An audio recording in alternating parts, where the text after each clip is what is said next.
দেখতে দেখতে 5 দিন হয়ে গেল। আজকে 5th ব্লগ আমার 30 ডেজের চ্যালেঞ্জে। একদিনও কিন্তু এখনও গ্যাপ করিনি। তো তানিশ দেখাচ্ছিল কি ও একটা গ্লাভ কিনেছে। তো তানিশ আমার হাজব্যান্ড, ওই এইখানে এসছে কাজ করতে, আমি তার সাথে এসছি সাপোর্ট করতে, যেটা বলেছিলাম। তো আজকে আমরা একটু বাইরে যাব। তো বাইরের ওয়েদারটা ভীষণই ভয়ানক, কেন কি এত বরফ পড়েছে। তো চলো তোমাদের দেখাই, হাত মাত পুরো না কেঁপে যাচ্ছে, তাই আমি বলছিলাম।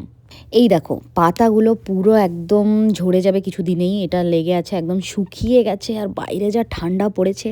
এই জ্যাকেটটা আমি ভাগ্যেশ ইন্ডিয়া থেকে নিয়ে এসেছিলাম, না হলে যা হতো আমার নাজেহাল। এখানে প্রত্যেকটা জিনিসের দাম প্রচুর বেশি।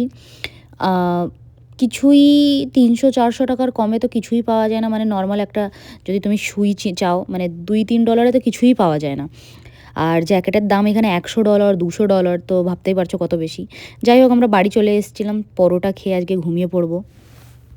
আর বাইরের হালটা দেখে নাও, বাইরের হাল, বরফ পড়েই যাচ্ছে, হাওয়া চলেই যাচ্ছে। ওই দেখো হাওয়া চলছে, প্রচুর হাওয়া। ওই দেখো বরফ, ওই দেখো বইছে বরফ।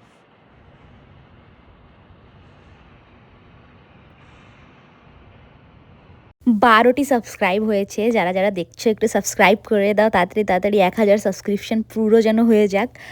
বাই, দেখা হচ্ছে নেক্সট ব্লগে।